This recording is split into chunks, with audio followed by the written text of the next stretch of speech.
ibadah sosial, peduli kepada sesama itu menjadi salah satu kunci yang harus kita pikirkan gitu ya. Kita sudah hampir tiap hari makan daging atau minimal seminggu sekali.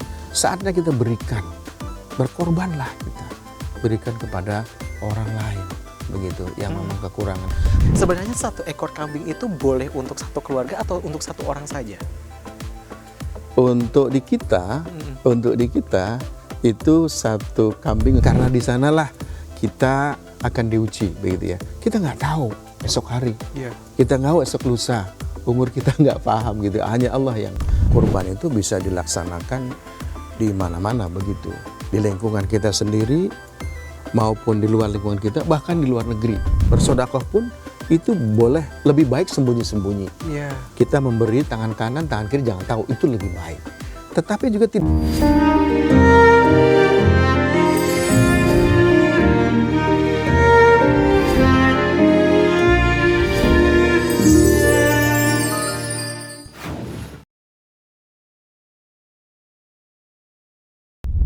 Halo Sobat iNews, senang sekali saya Syam Hakung, balik lagi di Deep Talk with Syam Hakung.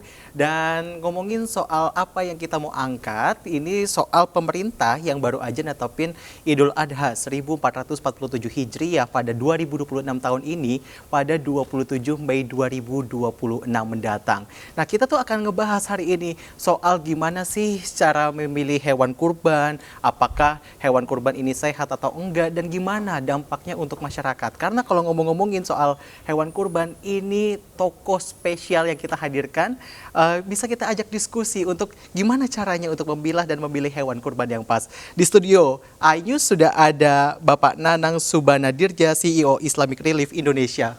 Assalamualaikum. Waalaikumsalam. Apa kabar Pak? Alhamdulillah. Alhamdulillah baik. Senang sekali ketemu Mas Sam. Alhamdulillah saya juga senang. Dan juga Sobat iNews. Alhamdulillah saya juga senang Pak, karena tadi seperti yang saya singgung di awal, kita kan udah mau masuki Idul Adha 1447 Hijriah ya Pak. Betul. Nah dari Sobat iNews, dari kita sebagai masyarakat Indonesia dan juga dari Pak Nanang sendiri seperti itu, nyikapin soal Idul Adha tuh atau Hari Raya Kurban tuh seperti apa sih maknanya? Wah luar biasa ini Sobat iNews dan Mas Sam. Jadi Idul Adha adalah momen spesial sekali begitu. Ini adalah ibadah yang luar biasa yang jangan kita lewatkan momentumnya, karena disinilah kita diukur nilai ibadah kita.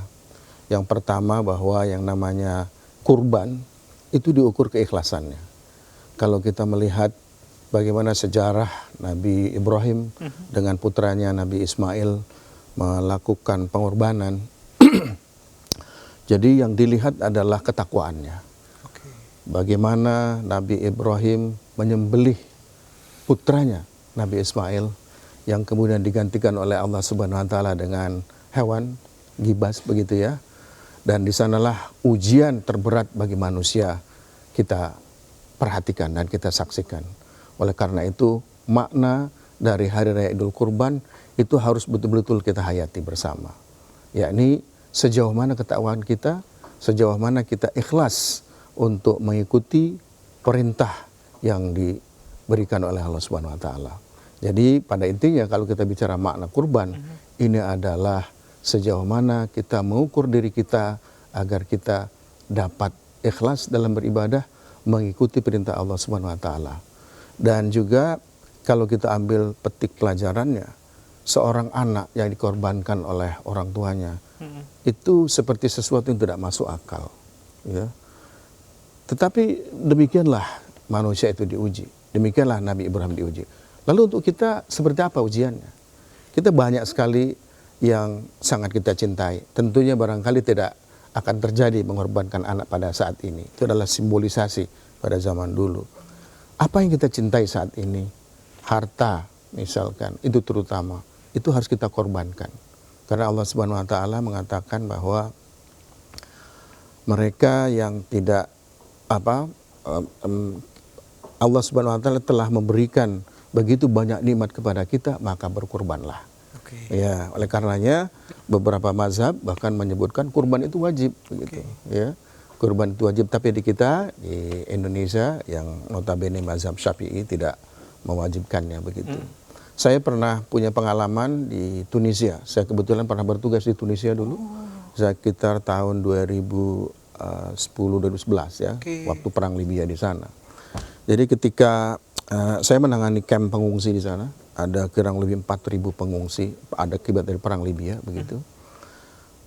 Ada salah satu peristiwa yang saya saksikan sendiri bahwa ketika momen-momen Idul Adha datang, orang-orang pada gelisah. Kebetulan kami ada karyawan lumayan banyak di sana itu ya, kami ngelola camp.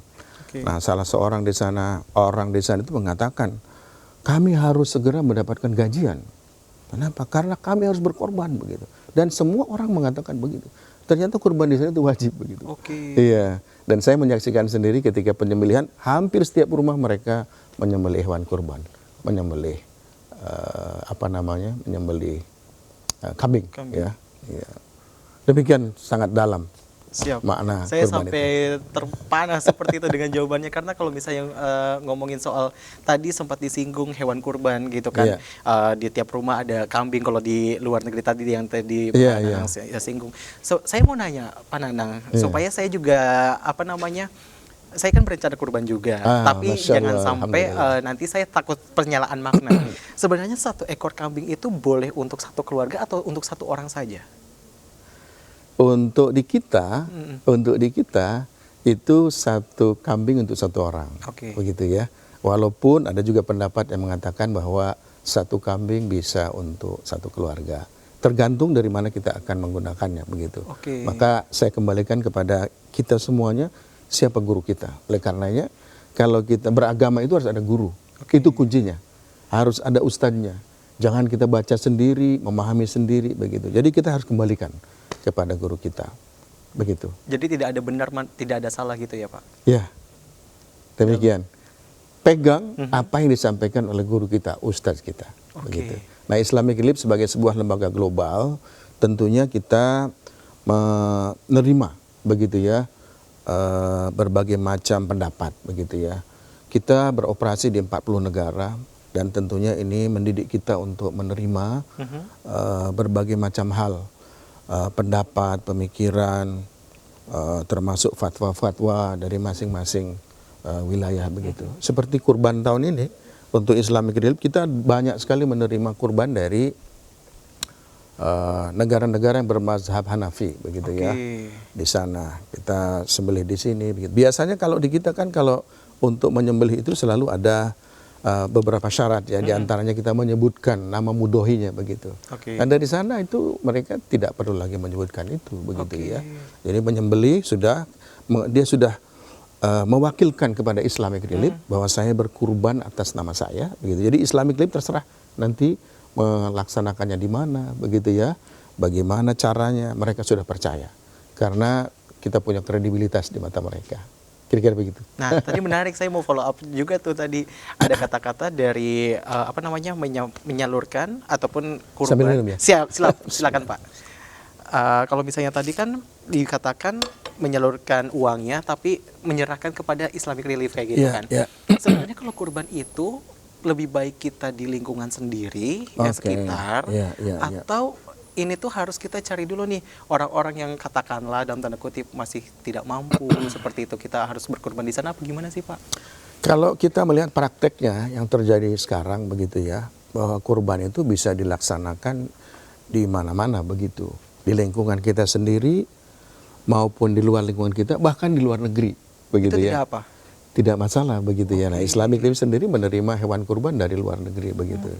Nah, yang paling penting adalah bagaimana keyakinan kita, keikhlasan tadi.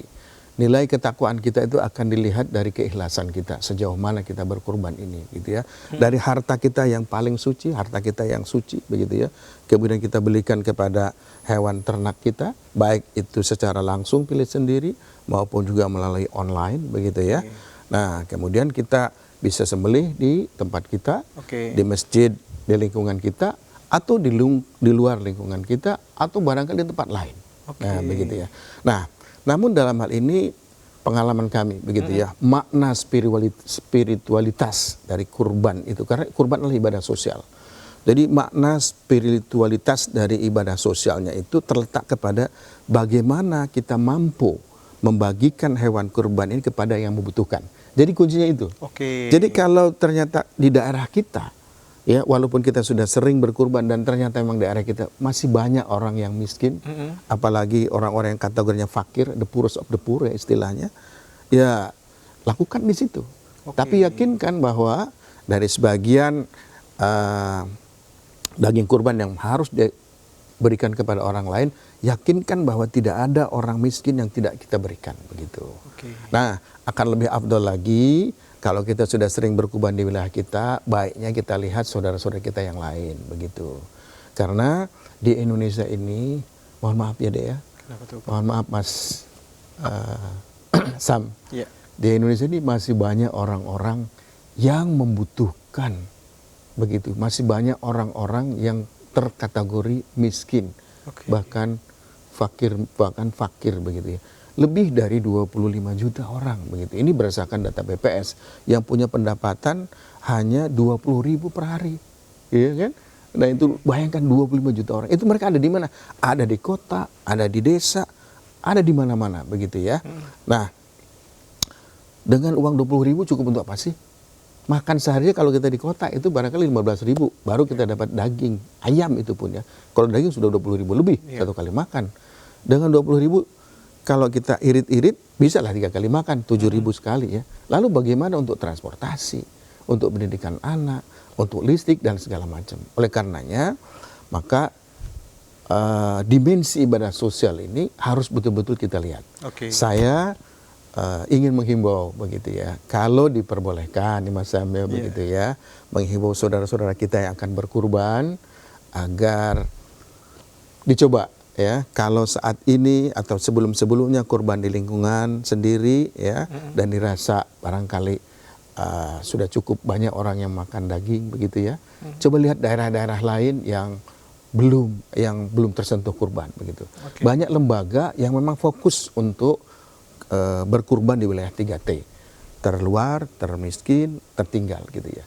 Ya, itu dia di wilayahnya. Tapi kalau kita bicara orang miskin, sebetulnya poketnya itu ada di mana-mana.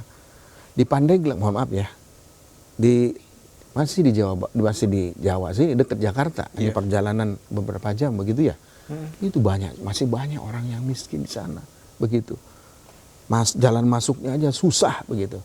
Kami punya program di sana, program air bersih, program pengentasan kemiskinan. Ya, rumahnya hampir satu desa, rumahnya kayu, rumahnya bambu begitu ya. Mereka susah mendapat mata pencariannya susah begitu ya, apalagi untuk daging gitu loh. Nah jadi artinya tergantung kita sih memang ya. Tapi kalau boleh dihimbau, lihatlah makna ibadah sosialnya. Selain tadi menguji ketakwaan kita dengan keikhlasan kita pada Allah Subhanahu Wa Taala ya, juga jadikan kurban ini sebagai momen untuk ibadah sosial. Momen untuk ibadah sosial. Momen untuk ibadah sosial. Itu yang saya highlight dari seperti itu Pak. Tapi kalau misalnya ngomongin tadi sempat disinggung soal harta, gitu kan. Apakah seseorang yang bisa dikatakan udah nerima gaji nih, tapi dia dalam tanda kutip masih berkecukupan untuk kehidupannya pribadi, untuk keluarganya. Apakah itu juga dalam tanda kutip sudah diwajibkan untuk berkurban juga? Atau gimana sih untuk berkurban tuh? Karena satu sisi katakanlah orang itu tuh mau kurban tapi kondisinya berkecukupan. Berkecukupan. Iya. Gimana tuh Pak? Sebentar kita lihat dulu dari sisi aspek tadi wajib dan tidak wajibnya ya. Memang untuk tadi saya katakan di mazhab lain itu wajib begitu ya. Tapi di kita itu tidak termasuk wajib begitu ya.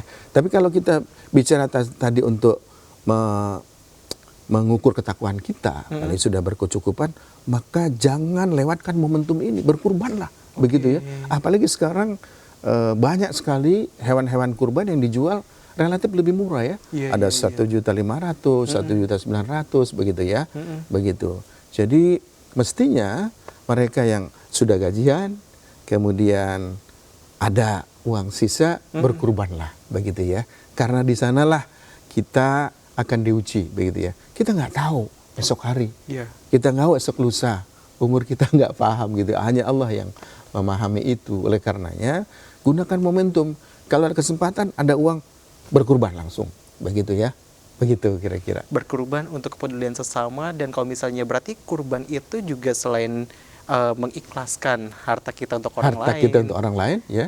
Berarti itu juga mengetes juga untuk kita peduli kepada sesama. Itu dia salah satu kuncinya. Disitulah inti dari ibadah sosial. Kita harus peduli kepada sesama, begitu Oke. kan ya. Karena saya katakan tadi, Indonesia ataupun juga negara-negara lain di belahan Afrika, kebetulan Islamic Relief kan kerja di 40 negara ya. Di Afrika, di Gaza kita juga bekerja di sana. Kita punya macam-macam kantor negara sejak ya, Pak? Iya, kita di Gaza itu bekerja sejak tahun 2017. Di sana sudah puluhan tahun begitu ya. Jadi apa namanya? Ibadah sosial, peduli kepada sesama itu menjadi salah satu kunci Oke. yang harus kita pikirkan gitu ya. Kita sudah hampir tiap hari makan daging atau minimal seminggu sekali. Saatnya kita berikan, berkorbanlah kita, berikan kepada orang lain begitu yang memang kekurangan. Kalau kita bisa mencarinya ya sendiri bagus. Kita cari daerah-daerah yang memang kekurangan begitu ya. Belikan kambing, bawa ke sana, Oke. ya kan ya. Minta ustaznya untuk memotong dan bagikan di sana. Kalau kami Islamic Relief memang memiliki prosedur dan tata cara untuk memastikan bahwa hewan kurban kita dibagikan kepada para fakir miskin. Begitu. Ibadah sosial peduli kepada sesama. Untuk kami itu punya aturan di internal kami bahwa satu sapi Oke. itu hanya dibagikan untuk 35 kakak. Oh. Ya di kami itu gitu. Kenapa? Karena tadi soal peduli sosial, soal peningkatan gizi, kita nggak tahu. Bisa jadi daerah yang kita masuki itu memang sama sekali belum pernah mendapatkan kurban. Ya, keluarga yang kita sentuh itu barangkali memang belum pernah mendapatkan daging begitu ya. Sudah bertahun-tahun. Makanya kita sekalian ya satu sapi kita potong untuk 35 kakak, satu kakak kita harapkan bisa mendapatkan 3,5 kilo. Untuk 3,5 kilo, siapa tahu ada anak yang sedang tumbuh di situ sedang berproses, ada golden moment bagi anak itu, ada saraf-saraf yang sedang terbentuk di dalam otaknya, begitu ya. Dan kita berikan gizi yang bagus, maka dia akan menjadi anak pintar. Begitu. Masya Allah. Ya sedikit tapi mungkin bisa memberikan bantuan. Jangan lupa Apa tuh, Pak? IQ bangsa kita ini masih rendah sekali. Mohon maaf ya. Iya, Mas, iya, ya. iya, iya. Jadi menjadi penting juga. Menjadi seperti penting. Siapa tahu, ya kan? Siapa tahu dengan ibadah kita itu kita sekaligus juga memperbaiki gizi anak-anak kita, begitu ya, seperti yang dilakukan pemerintah kita, begitu dengan MBG-nya, gitu kan ya, begitu. Kalau misalnya tadi kan akan disalurkan, Islamic Relief juga melakukan penyaluran. Ya, Itu betul. daerah-daerahnya melihatnya dari mana, Pak? Maksudnya apakah punya database sendiri untuk penyalurannya kalau di Islamic Relief Ya. sendiri atau gimana? Yang pertama memang untuk Islamic Relief kita kita sudah bekerja di Indonesia sudah 20 tahun lebih ya. Sejak 2004 kita bekerja, 2003 sebetulnya. Oke. 2003. Nah, sejak awal kita bekerja, kita sudah dipilihkan oleh Kementerian Dalam Negeri untuk bekerja di kantong-kantong kemiskinan. Begitu. Di provinsi-provinsi yang memang kurang, begitu ya. IPM-nya rendah, begitu. Nah, jadi ketika kita bicara daerah, ketika kita bicara wilayah, begitu ya, maka di tim kita itu ada komite yang memang melihat dan menilai inilah wilayah yang memang memiliki tingkat kemiskinan tinggi. Dan itu kita melakukan analisis atau melakukan kajian wilayah itu berjenjang, begitu. Dari kabupaten kita diskusi stakeholder kabupaten, kemudian kita minta ini kira-kira kecamatan yang paling kurang ini di mana gitu ya. Dari kecamatan turun lagi ke desa gitu ya. Dari desa turun lagi ke dusun gitu kan ya. Nah itulah karena misi kami adalah pengentasan kemiskinan ya dan bekerja untuk the poorest of the poor. Maka dari awal memang kita harus mampu untuk meyakinkan diri kita sendiri bahwa wilayah target kita adalah wilayah yang sangat membutuhkan begitu. Demikian Mas. Siap. Kalau tadi mungkin belum banyak yang tahu juga poorest of the poor itu apa sih, Pak? Sorry tadi itu mereka yang paling miskin, orang fakir lah. Oke. Orang yang paling miskin begitu. Yang miskin yang termiskin dari yang miskin. Nah, supaya The poorest sobat of the Aegis poor. juga Sorry. sobat Aegis juga Itu supaya memang, tahu. jargon-jargon saya hindari. Nah, supaya sobat Aegis juga The tahu poorest Pak of the itu. poor, orang yang paling miskin lah kira-kira Oke. gitu. Fakir terutama kita sebutnya fakir gitu ya. Sebutannya orang fakir seperti Orang itu. fakir ya. Orang fakir kan orang yang kalau di kita istilah sekarang terbentuk namanya kemiskinan ekstrim. Oke. Kemiskinan ekstrim begitu. Secara kan, ya. gampangnya Kemiskinan ekstrim begitu ya. Oke. Ya pendapatannya kalau tadi yang miskin itu kan 20.000 per hari kurang lebih ya begitu ya. Ya. Yang kemiskinan ekstrim itu jauh lagi dia begitu pendapatannya. Bahkan mungkin 10.000 ke bawah. Bahkan ada yang tidak punya pendapatan, yang hidupnya itu betul-betul dari bantuan jaring pengaman sosial safety net dari pemerintah atau dari tetangganya begitu ya. Begitu. Itu yang harus kita cari begitu. Nah, ngomongin juga masih soal kurban, Pak. Ya. Ini yang menarik juga, kalau kita sebelum berkurban tuh harus memilih si hewan kurbannya tuh gimana sih? Kan kalau bisa kelihatannya ada yang sehat, ternyata Iya, betul. ternyata takutnya dia sakit si hewannya kayak gitu. Betul. Itu berarti kan harus benar-benar teliti gitu loh. Iya, memang dalam memilih hewan kurban itu ada trik and tipsnya ya. Apa aja tuh, Pak? Mungkin bisa setidaknya di-share juga lah. Ada 4 yang harus kita Oke. pikirkan. Yang pertama jenisnya. Oke. Ya kan ya. Kalau kita merujuk pada sejarah Nabi Ibrahim itu kan yang digantikannya hewannya adalah kambing Iya. atau gibas ya waktu itu ya, kambing gitu ya. Nah, jadi jenisnya harus kita pilih kambing atau domba. Boleh juga sapi, boleh juga unta begitu kan ya. Itu jenisnya gitu kan ya, karena Nabi pernah berkorban dengan unta juga gitu. Itu jenisnya. Kedua usia. Nah, usia itu harus cukup memenuhi syar'i ya, syarat syar'inya, syarat syariahnya begitu. Jadi untuk usia ini kambing 1 tahun atau sapi 2 tahun, tapi kita jangan repot-repot begitu ya. Bagi kami sebagai lembaga amil zakat nasional, kami percayakan ini kepada ustadz yang punya otoritas gitu, baik di wilayah maupun di tempat kita bekerja gitu kan ya. Jadi kami itu selalu melibatkan ustadz. Ya.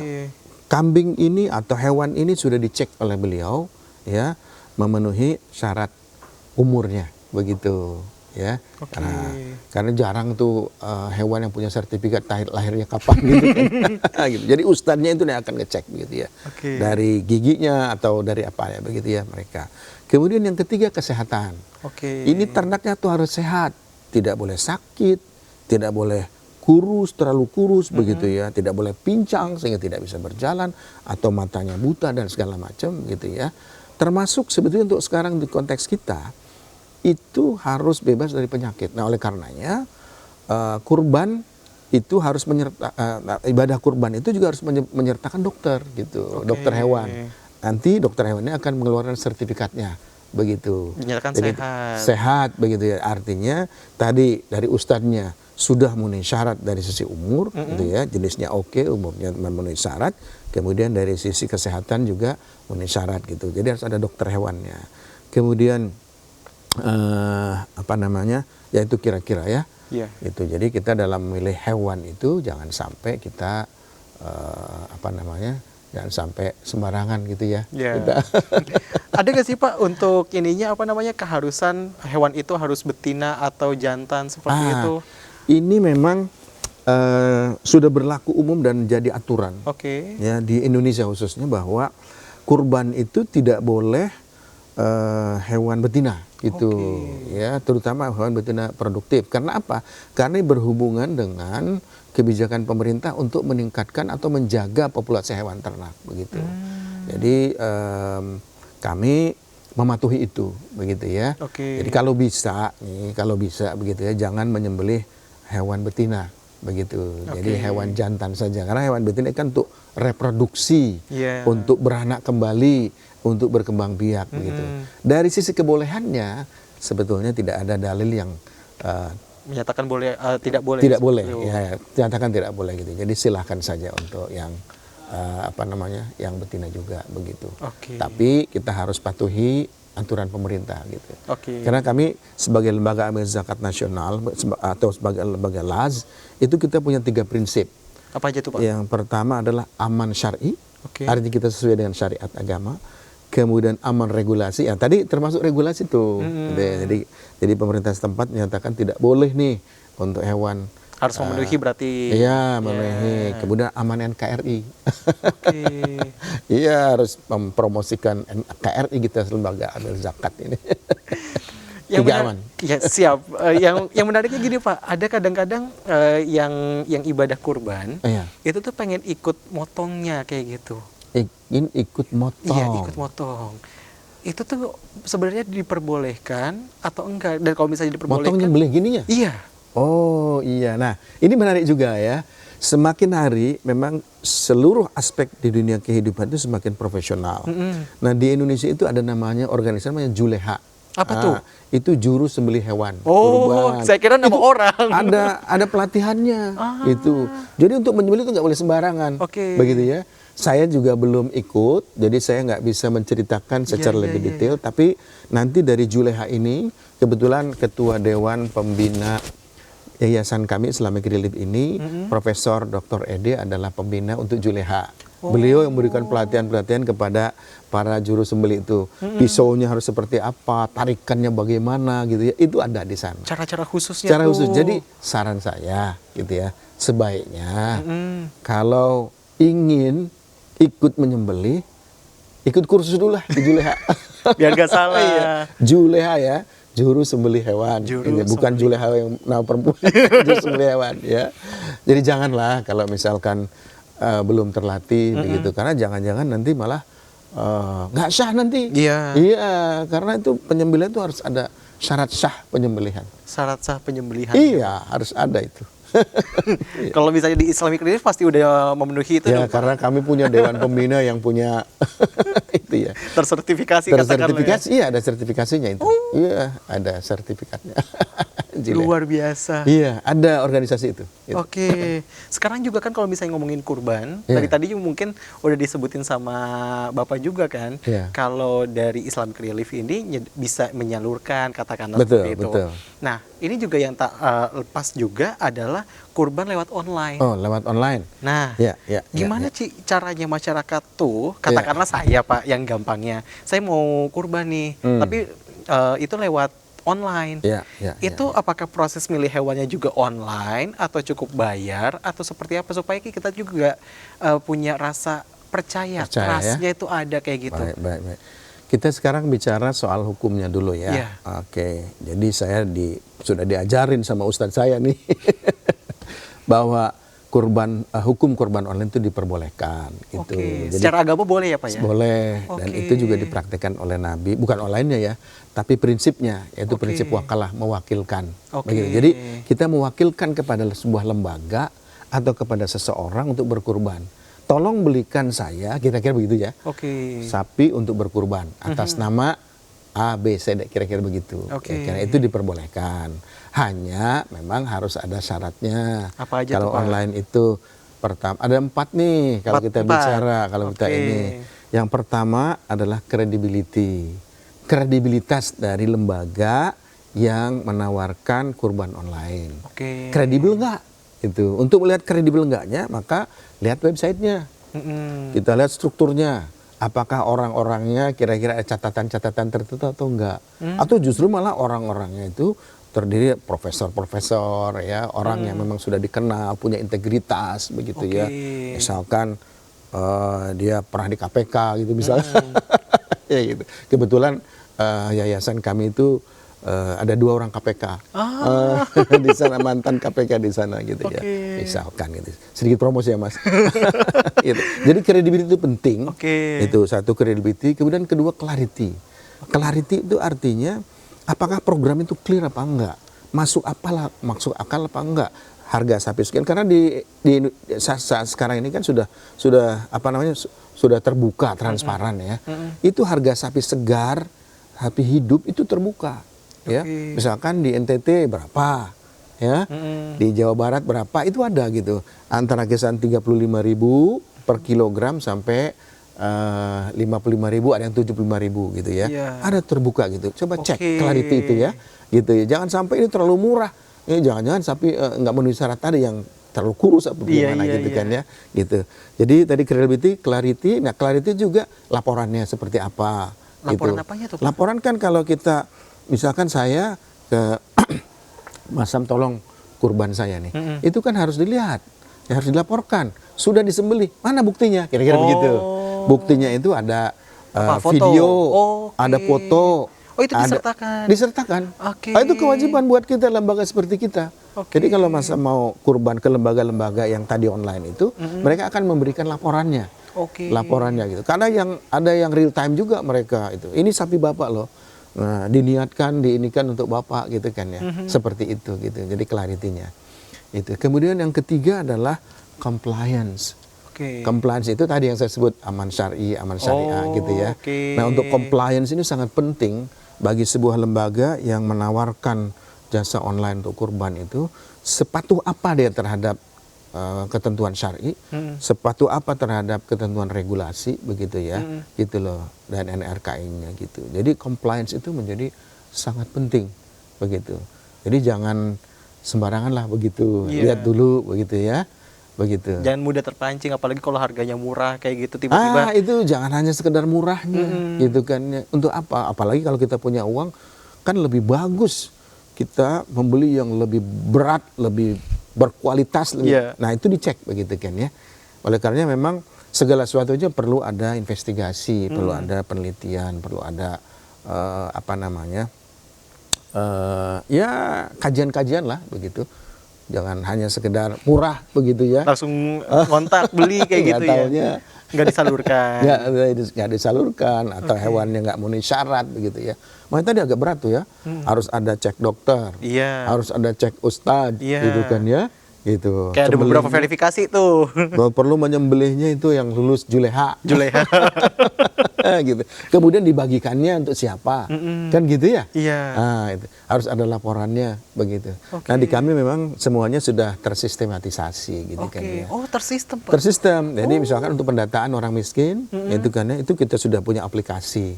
Jadi saya saat ini sekarang kita meng-hire enumerator gitu ya untuk datang ke tempat-tempat gitu ya untuk kita foto gitu ya rumahnya gitu kan ya, kita wawancara. Oh, ada proses wawancara. Oh, ada proses wawancara karena kami hitung itu setiap sapi itu memang harus ada 35 orang. 35 orang itu harus tanda tangan dan tanda tangan harus asli. Gitu, dan itu distorkan begitu. Tanda tangannya berarti tanda tangan basah, Pak? Tanda tangan basah gitu. Kalau nggak bisa tanda tangan dicap jempol lah ya gitu. Cap jempol biasanya kebanyakan cap jempol ya. Karena orang-orang yang tadi orang-orang yang kurang tadi ya. Oke, berarti memang harus benar-benar tersampaikan, harus ada buktinya juga. Harus ada buktinya juga begitu. Videonya ada, fotonya ada, dan ada bannernya juga nanti.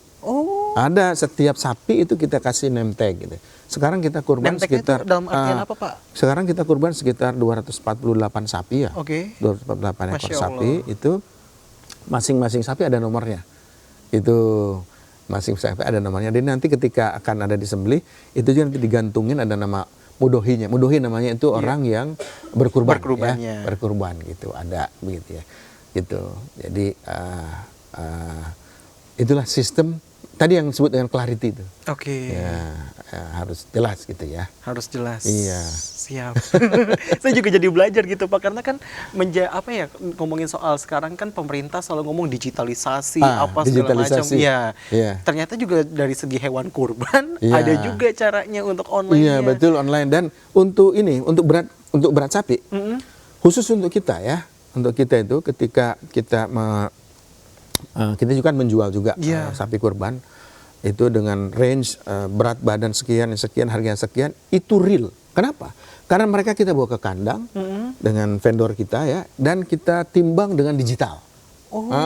Jadi kelihatan berat sapinya begini, berat sapinya sekian gitu, sesuai nggak dengan ini. Dan kita kontrak MOU begitu. Jadi detail ya. Detail itu. Kalau misalnya timbangan digital kan berarti itu dia ada yang katakanlah 12 kilo, sekian. Iya, detail sekali. Iya, detail sekali gitu. Jadi memang namanya ibadah ya. Kami sebagai lembaga itu kan harus amanah ya. Nah, itulah bentuk dari amanah itu begitu. Jadi amanah itu harus kita terjemahkan dengan tata cara, prosedur, mekanisme, pelaporan dan macam-macam gitu. Itulah sebabnya Islamic Relief ya adalah lembaga mungkin di Indonesia ini tidak banyak ya yang memiliki sertifikasi namanya Core Humanitarian Standard. Apa tuh secara di Core Humanitarian Standard itu namanya disingkat CHS biasanya ya. Itu adalah standar kemanusiaan inti. Di dalam standar kemanusiaan itu ada 9 komitmen dan ada puluhan indikator begitu yang harus dipenuhi. Gitu. Salah satunya tadi soal kalau kita memberikan bantuan, kalau kita bicara bantuan ya, atau apa namanya menyembelih sapi gitu, itu harus berkualitas. Itu harus tepat waktu, harus tepat sasaran, dan harus ada mekanisme pelaporan dan complaint and feedback mechanisms. Nah, salah satu keunggulan kita adalah kita ada banner, ya, di dalam setiap sapi yang kita sembelih ada banner. Kemudian itu kita sebutkan, kita cantumkan untuk keluhan, saran, silakan hubungi nomor ini atau ke email ini. Begitu. Itu bukan hanya untuk kurban, untuk seluruh program kita ada 8 program. Semuanya setiap kita melakukan aktivitas itu ada nomor komplainnya. Gitu. Dan itu adalah syarat untuk mendapatkan sertifikasi Core Humanitarian Standard. Auditornya dari Swiss kebetulan. Begitu, ini international standard. Di dunia ini hanya kurang lebih ada 40 lembaga yang tersertifikasi. Sedikit ya Pak ya? Sedikit. Karena memang itu setiap tahun, setiap 2 tahun sekali. Dan itu verifikasi ke lapangan langsung, auditornya. Kami di Indonesia ini diaudit tahun 2019, begitu ya. Dia datang ke lapangan, kemudian menanyakan tadi kita sebut sebagai right holders atau penerima manfaat, ya, itu datang ke penerima manfaatnya, tidak boleh ada kita. Ditanyakan sama ke itunya, ditanyakan kepada penerima manfaat itu. Apa yang ditanya Pak? Benar Anda menerima bantuan dari Islamic Relief? Iya benar gitu. Kenapa Anda bisa terpilih? Ini, ya, itu sampai kenapa Anda terpilih aja begitu ya. Lalu apakah tahu Islamic Relief itu apa, misalkan gitu ya, dan banyak pertanyaan-pertanyaan lain begitu, yang menunjukkan, yang menjamin bahwa itu kualitas dan akuntabilitas gitu. Di sana. Luar gitu biasa. Ya. Pak, tapi saya mau masuk ke Islamic Relief. Tapi sebelum saya masuk ke situ, tadi kan ada kalimat bahwa dari Bapak akan didokumentasikan foto dan juga videonya kayak gitu. Betul. Kalau misalnya katakanlah dari proses itu jadinya ada yang beranggapan ini kok jadi ria sih harus didokumentasiin di foto, itu gimana Pak? Ya memang kembali kepada hati kita ya soal ria dan tidak ya. Di dalam Al-Quran sendiri kan kalau kita katakanlah bersodakoh, ya, bersodakoh pun itu boleh lebih baik sembunyi-sembunyi. Kita memberi tangan kanan, tangan kiri jangan tahu, itu lebih baik.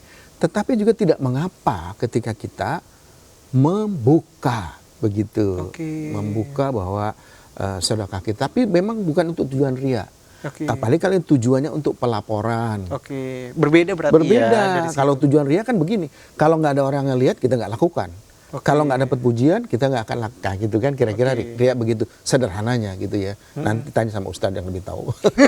Siapa? Tapi prinsipnya begitu, ya, bahwa yang namanya laporan ria kan laporannya juga untuk diri sendiri. Kecuali kalau dia sudah diberikan laporan dan kemudian laporannya itu di kemana-manain gitu ya, untuk ria. Enggak. Gitu. Kalau dari sisi kita itu menerjemahkan adalah bagian dari akuntabilitas. Karena akuntabilitas itu ada 4 prinsip. 1, komunikasi. Bahwa kami menyampaikan informasi ya kepada stakeholder kita. Ini proyek apa, kegiatannya apa, nilainya berapa, tujuannya apa, gitu kan? Komunikasi dan transparansi. Kami siapa, gitu kan? Ini harus jelas, gitu kan? Kemudian kedua, partisipasi. Jadi kita harus melibatkan mereka, terlibat, termasuk di dalam pemeliharaan kurban ini mereka terlibat, ya. Kalau bagi yang offline ya, mereka datang ke kandang milih sendiri.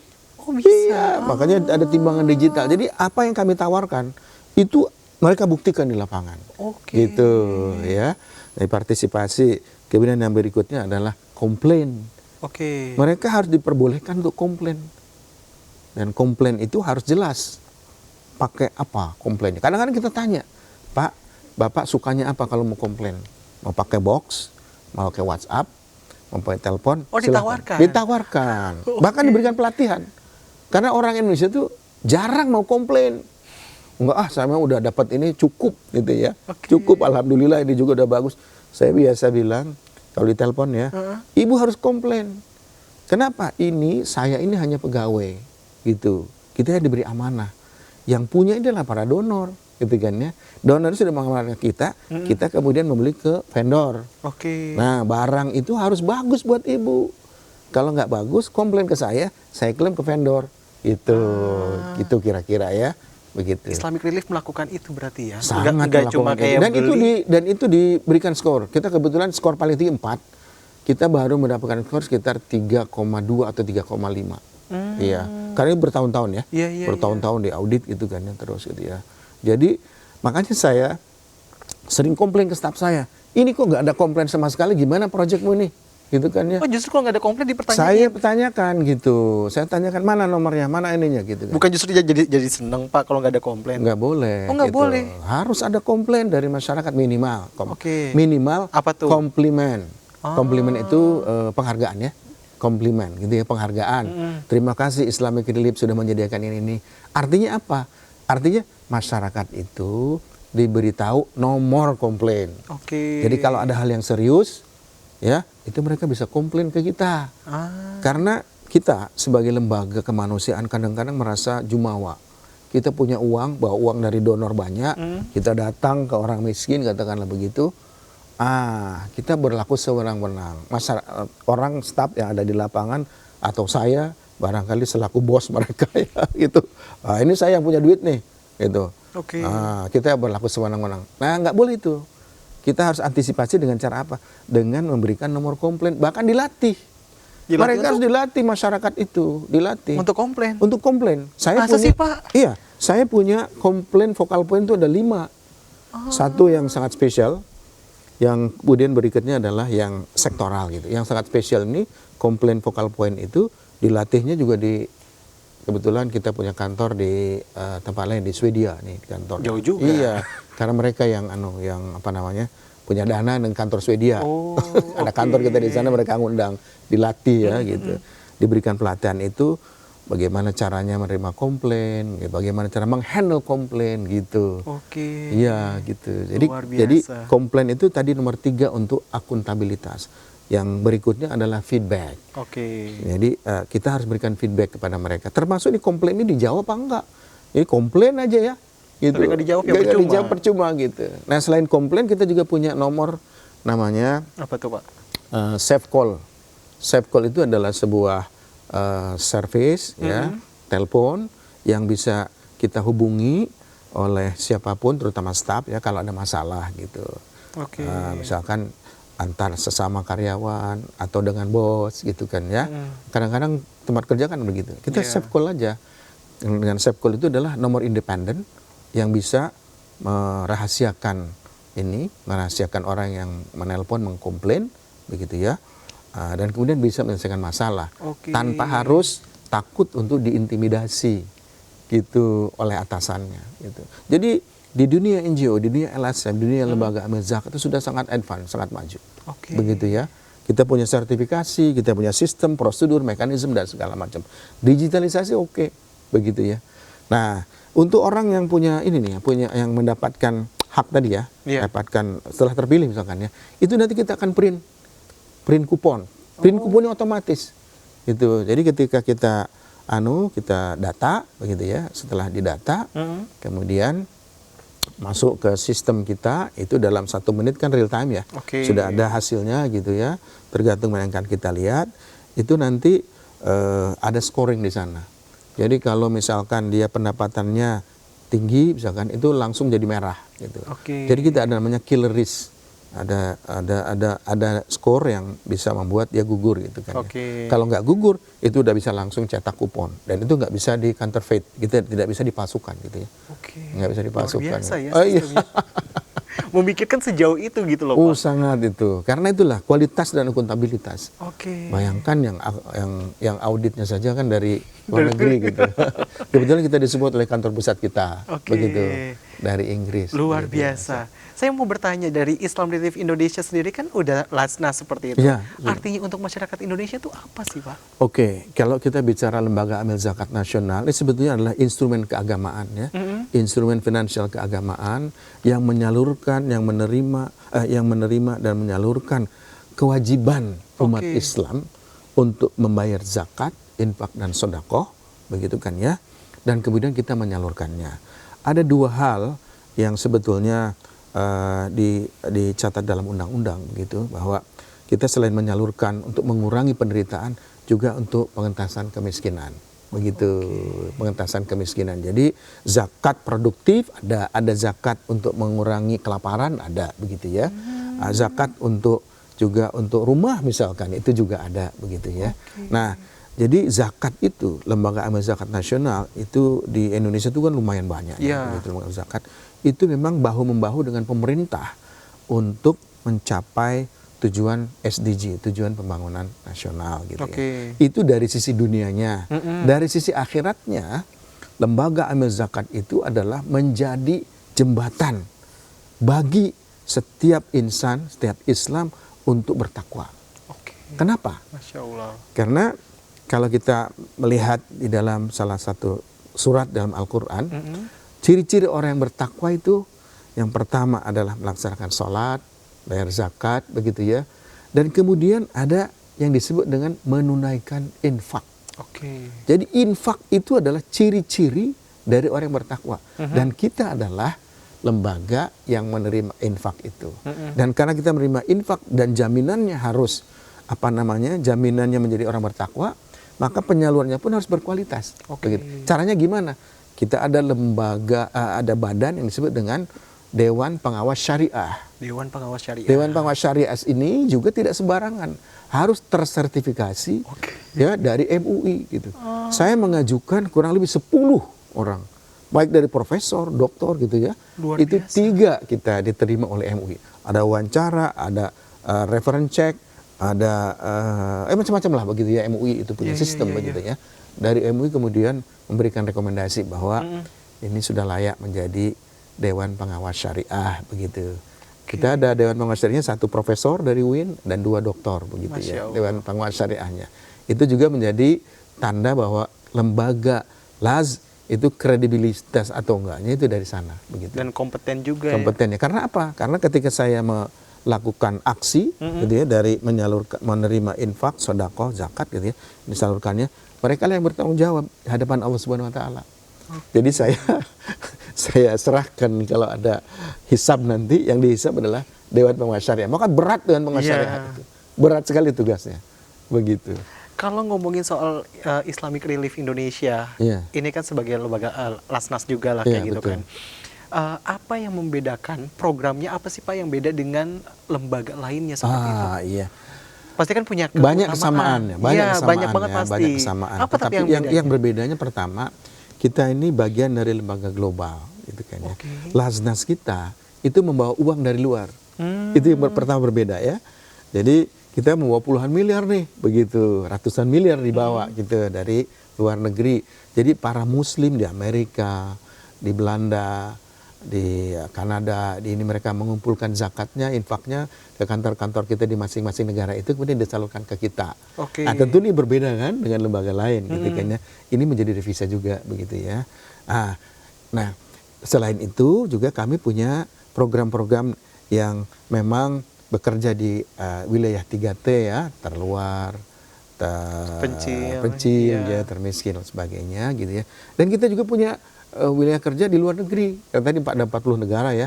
Kita ada kantor di Palestina ya, di Gaza gitu kan ya.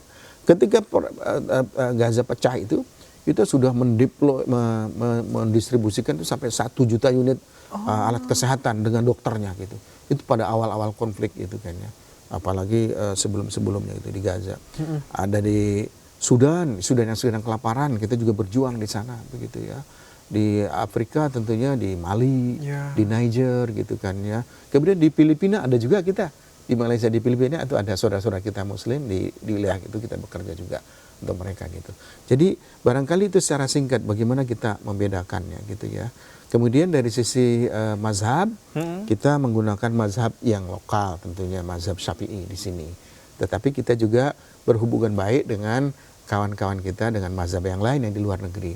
Tetapi mereka memahami lokal konteks, lokal law, undang-undang setempat, peraturan setempat yang dihormati. Gitu. Jadi tadi ya mereka berkurban ke sini menggunakan mazhab Hanafi, tapi ketika di sini kita sesuaikan. Gitu. Sesuaikan lagi. Iya, jadi kira-kira itulah 3 poin barangkali. Ya, yang membedakan antara LAZ kita dengan LAZ yang lain. Ngomongin soal Islamic Relief Indonesia, yang saya menarik dari tadi awal kan sudah singgung oleh Bapak. Karena katanya mau menyalurkannya bukan hanya di Indonesia tapi juga ke luar negeri. Betul, betul, betul. Dan itu tadi disebutin daerah-daerahnya atau negara-negaranya yang Masya Allah seperti itu disalurkannya ke orang-orang yang maksudnya memang membutuhkan. Betul. Apa sebenarnya kenapa memilih negara itu atau daerah-daerah terpencil seperti itu? Ya, jadi pertama memang itu sudah ada kantor-kantor kita di sana ya. Kemudian kedua juga kebutuhan saat ini sangat mendesak begitu. Di Sudan itu luar biasa kelaparan yang terjadi di sana akibat konfliknya lokal ya. Jadi kita mampu untuk menyalurkannya kepada mereka yang membutuhkan karena memang kita punya kantor di sana begitu ya. Termasuk di Gaza gitu ya. Di Gaza tahun lalu, tahun sekarang, tahun-tahun sebelumnya juga kita menyalurkan daging kurban di sana. Walaupun tentu ada proses dulu ya.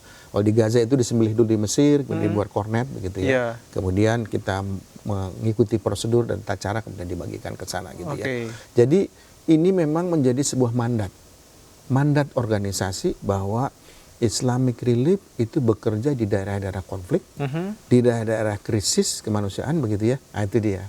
Jadi manakala ada krisis atau bencana besar terjadi, biasanya Islamic Relief itu hari pertama sudah langsung mendeploy bantuannya ke wilayah bencana. Seperti kemarin di Aceh, ya banjir kemarin tuh. Iya, ya Sumatera itu. Sumatera itu kita sudah hari pertama kita sudah mendeploy orang dan kebetulan ada kantor di sana.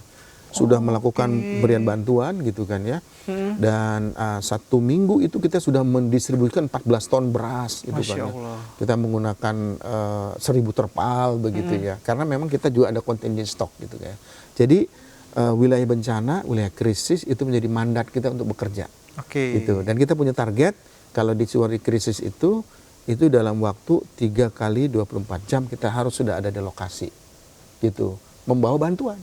Begitu. Membawa bantuan begitu. Jadi bukan hanya sekedar datang untuk kajian gitu ya.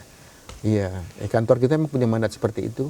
Ya, jadi ada bencana pagi, nah, saya lapor, nanti sore itu rapat. Saya akan berikan dana 1 miliar, silakan pergi. Gitu ke sana. Seperti itu. Nah, pertanggungjawabannya kan kita sudah dilatih. Iya. Tanggung jawabannya, cara pembeliannya dan segala macam kita sudah paham begitu ya. Terakhir Pak Ustadz, yang saya mau tanyakan, siapa barangkali dari Bapak sendiri mau mengajak kepada Sobat iNews supaya Idul Adha ini lebih bermakna seperti itu. Masya Allah, ya. Mas Sam, jadi dan Sobat iNews, jangan biarkan Idul Kurban ini berlalu. Karena momentum kita untuk menguji ketakwaan kita.